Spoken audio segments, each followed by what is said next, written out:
Em nome do Pai, do Filho e do Espírito Santo. Amém. No dia seguinte, depois daquele em que o valoroso atleta de Cristo, São Lourenço, chegou ao fastio do céu, a alma saiu e subiu ao lugar dos que estão no alto, para gozar com as virgens na aureola perene. Caríssimos irmãos, hoje aqui nos reunimos para celebrar a festa de Santa Clara. E esta memória para a igreja, solenidade para as Clarissas e para esta capela, festa para a família franciscana, ela vem apresentar-nos diante de um contexto da liturgia geral da igreja neste 19º domingo do tempo comum, neste ano em que há 3 domingos já vemos refletindo sobre a Eucaristia. Hoje, Nosso Senhor que nos fala do seu corpo que lhe dá em alimento. Justamente hoje celebramos a festa de Santa Clara, solenidade para esta capela de Santa Clara, da sua padroeira, e vemos neste celebrar quão providente é. Ela, que já em sua imagem nos traz a Eucaristia, nos mostrando que o quanto ela o busca, o quanto ela busca esta afinidade com o Senhor, colocando-o no centro, é um carinho de Deus celebrarmos a sua memória justamente neste dia, justamente em meio a este contexto da própria liturgia. Ela que tem seus milagres basicamente unidos a este sentido eucarístico. Ela que, quando doente, por exemplo, tem a graça dada pelo Senhor de poder, ainda que distante da capela, ver ali o Senhor, ver a Eucaristia sendo celebrada, ver a Santa Missa como quase que transmitida, e por isso é padroeira, né, considerado padroeira das transmissões. Também, numa noite de Natal, nos diz a legenda verificada que, estando ali já doente, debilitada, mas desejosa de poder participar da solenidade do Natal do Senhor, que fora celebrado no convento masculino, ali com São Francisco, o Senhor lhe dá a graça de escutar todos os cantos, todos a celebração. Vemos esta intimidade, esse desejo de Santa Clara de estar unido ao Senhor.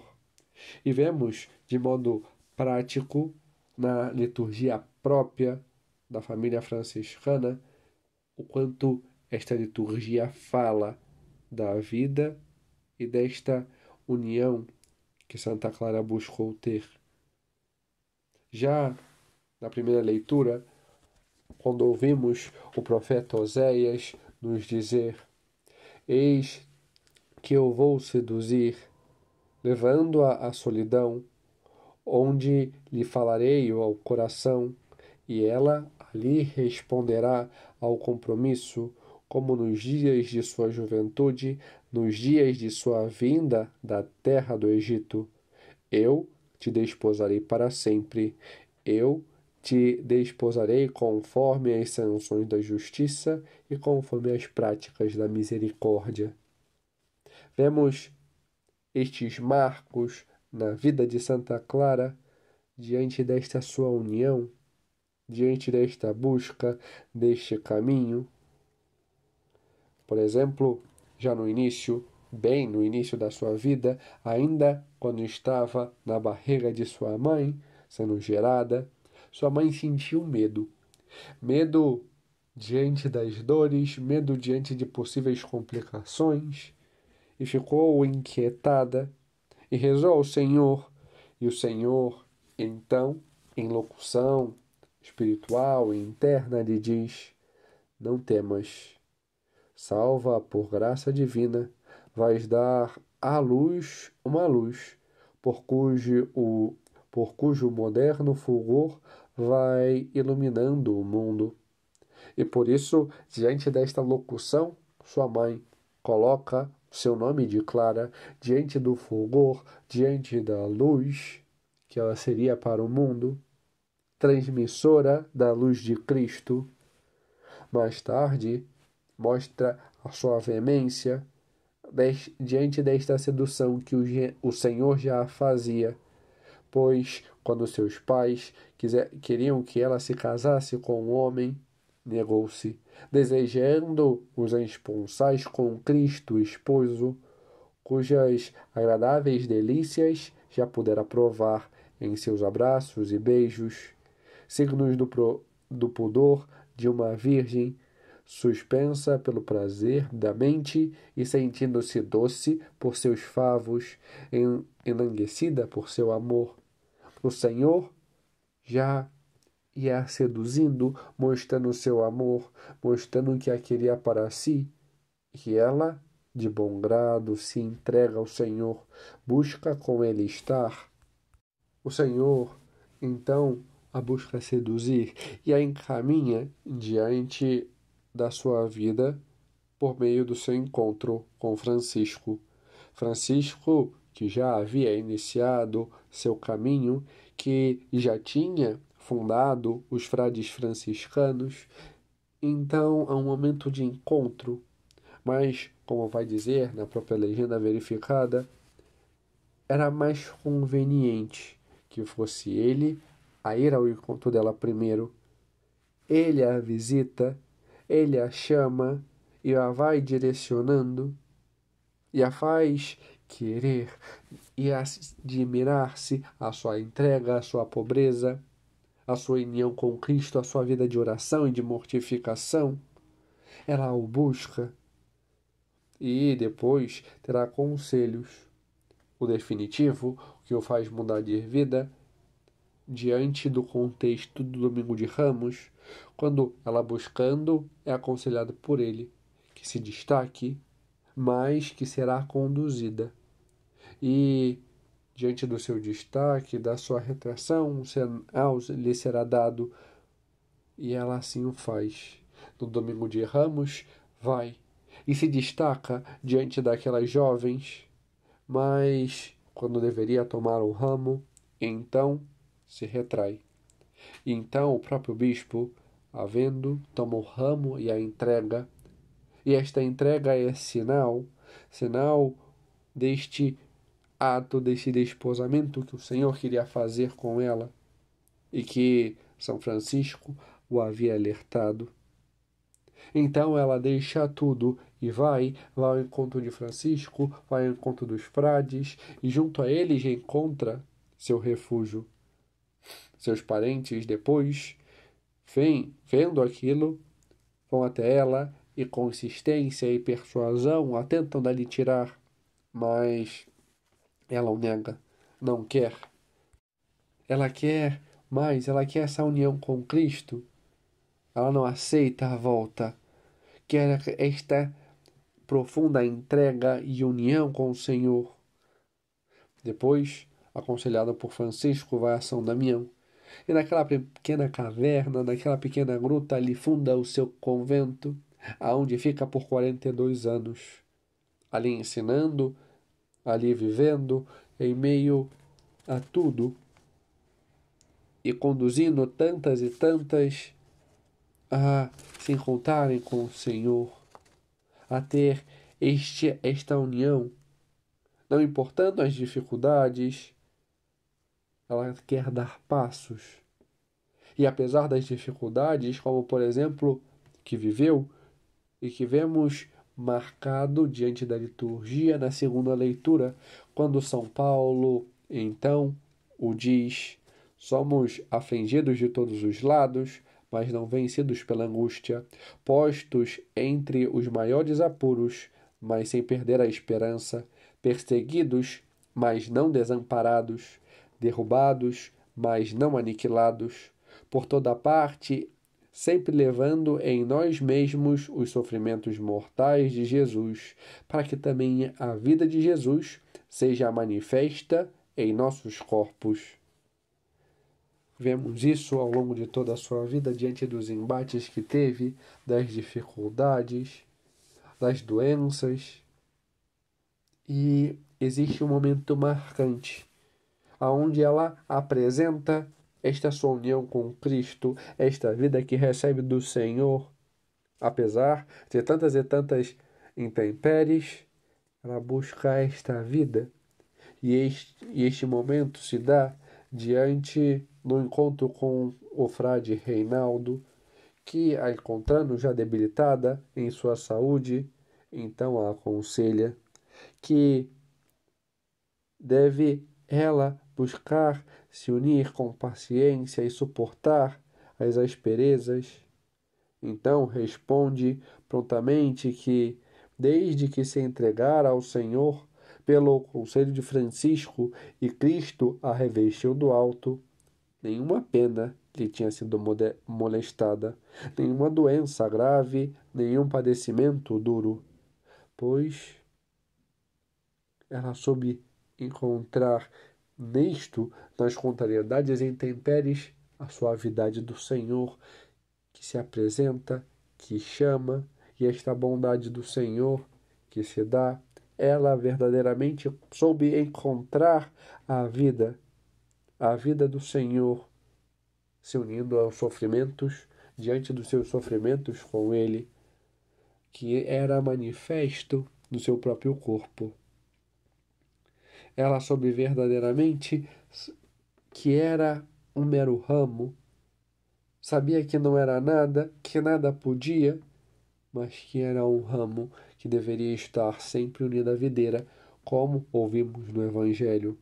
Eu sou a videira e vós os ramos. Aquele que permanece em mim e eu nele, este produz muito fruto, porque sem mim nada podeis fazer.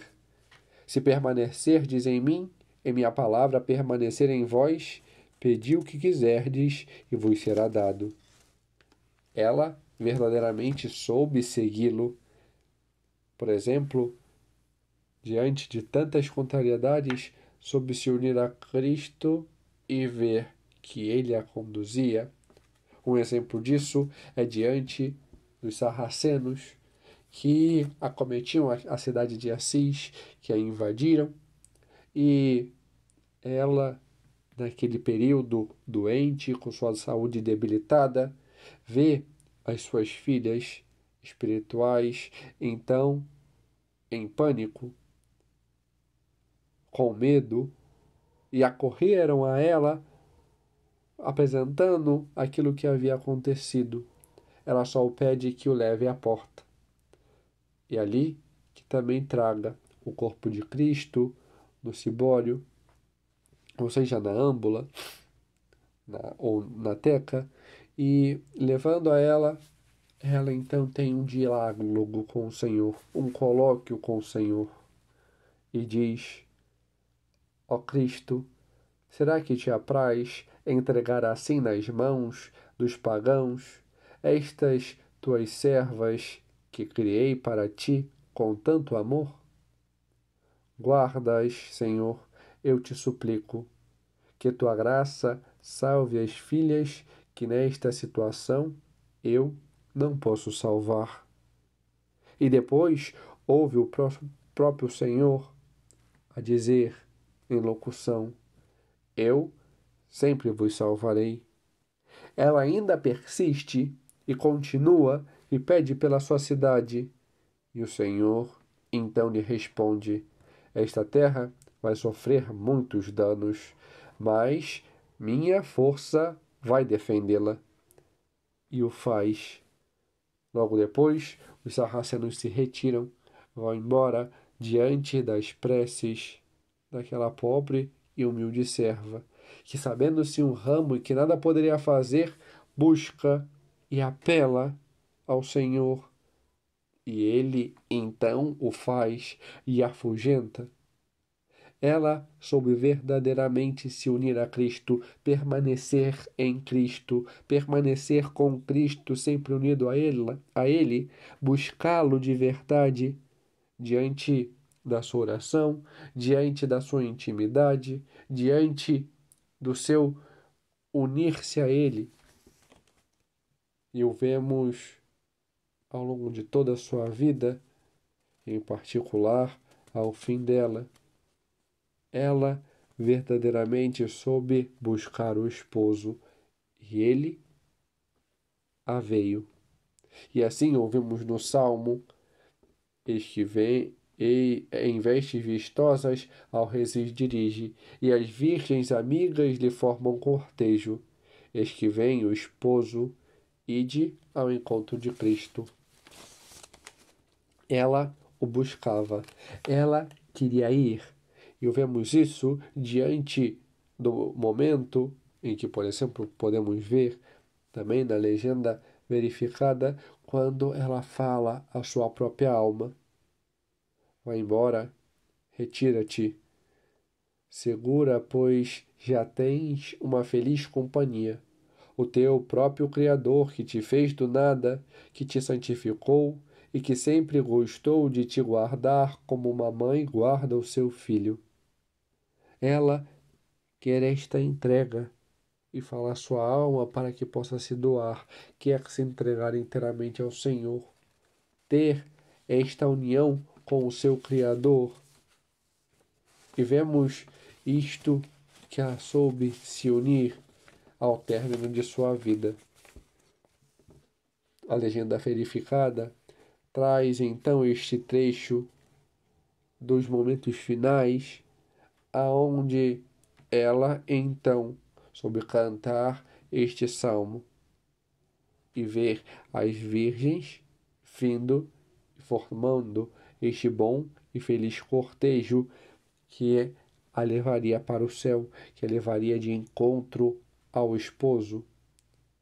Voltando-se para uma das irmãs, a madre disse: vês o rei do céu que estou vendo? Pousou sobre ela a mão do excelso.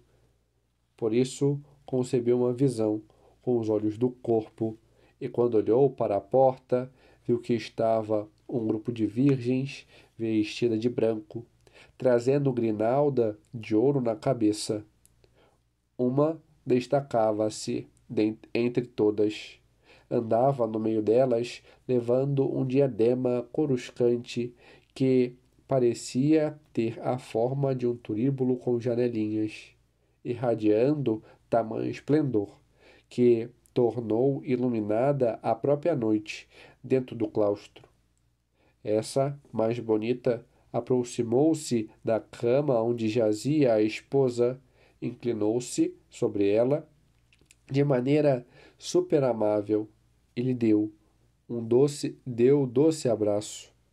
Então as outras virgens trouxeram uma veste resplandecente com a qual cobriram o couro de Clara, servindo-a todas elas a porfia.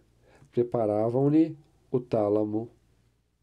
E depois, como vimos ao início desta homilia, no dia seguinte, depois daquele em que o valoroso atleta São Lourenço chegou ao faixio do céu, a alma saiu e subiu ao lugar dos que estão no alto, para gozar com as virgens na areola perene. Ela se entregou ao Senhor, se entregou ao esposo, se uniu a ele ao longo de toda a sua vida e foi então coroada ao término dela com esta união definitiva no céu. E ela nos ensina a assim o fazer, colocar Cristo no centro, amá-lo verdadeiramente, verdadeiramente aprimeirar o Senhor, colocá-lo em primeiro lugar, colocá-lo no centro e buscá-lo. Buscar este alimento espiritual, íntimo, próximo, ter verdadeiramente esta união com Ele.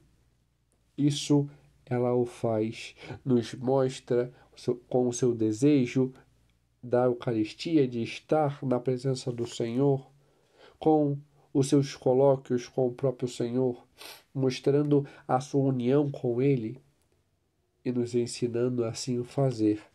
Que possamos nós também seguir os passos desta Virgem de Santa Clara e como ela, buscarmos verdadeiramente a Cristo. Amém. Em nome do Pai, do Filho e do Espírito Santo. Amém.